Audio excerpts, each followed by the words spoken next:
Do these things and your life should be successful. And then the second part of it is understanding how that process works. Right? How do these activities yield better results, right? You can be successful doing exactly what you're doing right now, right? And that's where I think the real juice is at, right? Understanding that success doesn't have to come from you achieving whatever your goal is, right? It could come from right now. What do you do to be successful? Number one, spend time with yourself when you wake up. Mindfulness, exercise. So I wake up, what do I do? Oh, cleaning. That's another good thing. Now, I am not an expert in diet, so I don't really know what to say here, except eat good. But good is different for everybody, right? This is where you got to be like self-aware of your own body's limitations, right? It's like putting shitty fuel inside of your car, right?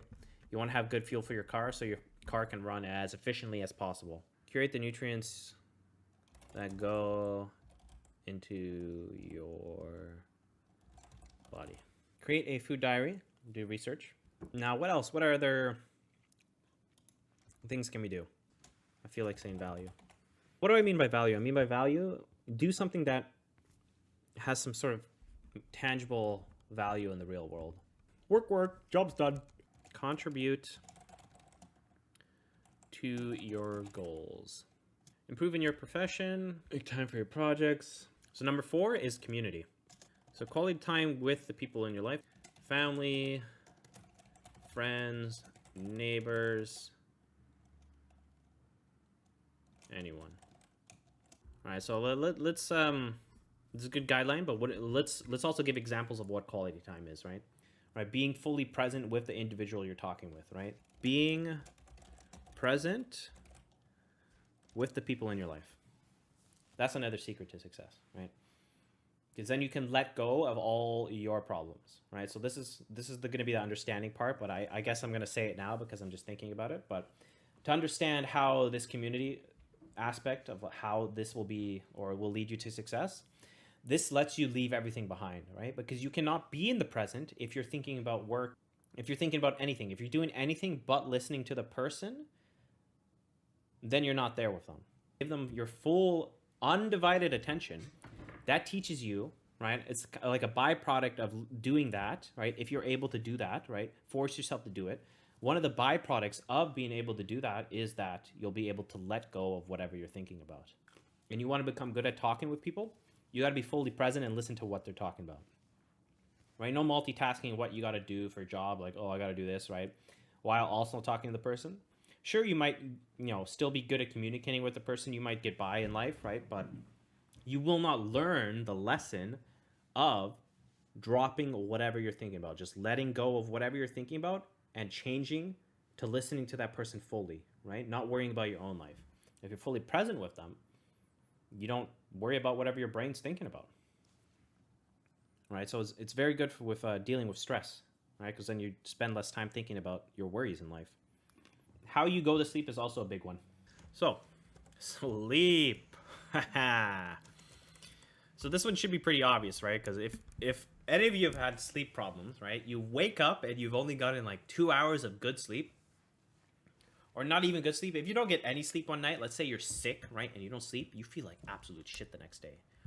Getting enough sleep, right? You don't stay up until you're like, oh, now you're starting to doze off, right? You're falling asleep, right? And then you go to sleep, right? You don't go to sleep when you're exhausted.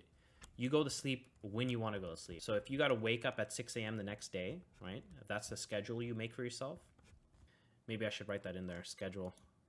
We'll fill this out later. Let's go back to the other one. But if you have a schedule, right? You got to wake up at 6. You want to get enough sleep. You want to get, you figure out whatever is enough sleep for you. Maybe it's 8 hours, maybe it's 6 hours, maybe it's 5 hours, For everybody, that's different, right? But you figure out what is enough sleep for you, right? For me, I'm going to say it's 8. That feels like the right amount. 8 hours of sleep, right? So if I want to wake up at 6, that means I have to go bed at 10, right? What if it's 10 o'clock and I'm not even tired, right? How do I go to sleep then?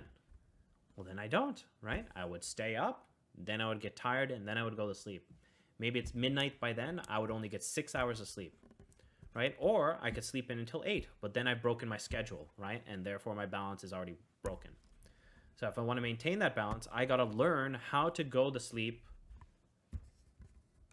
when I don't want to go to sleep. And it's not as hard as you think, actually. Well, that's not true.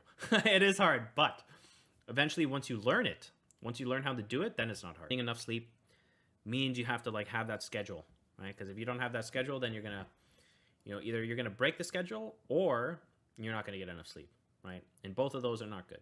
I found the word guidelines. It's not principles. Guidelines. Guidelines to success.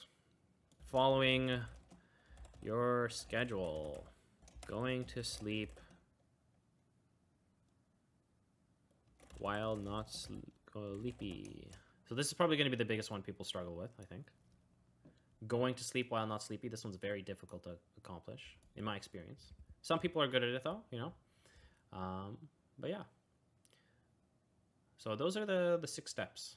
Learning how to do this one, going to sleep while not sleepy, this is where you do the research, right? This is where, right, we're just doing the principles right now. Do this and you will be successful, right? I think if you do all of these, all 6 of these, if you maintain your spirit, right? You spend time with yourself, with your mind, exercising, cleaning, etc. You do that for your soul, your spirit, right?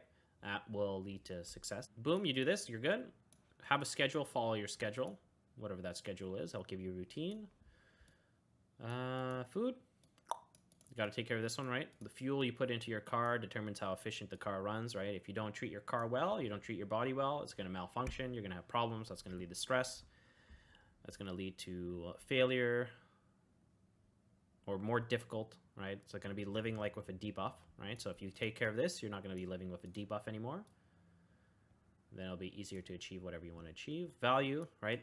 Contribute to the world somehow. Go to your work, do a job, make money, whatever your goals are, make progress towards them.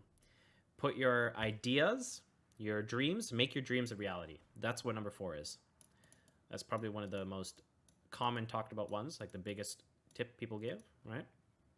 Community, spend time with the people in your life, right?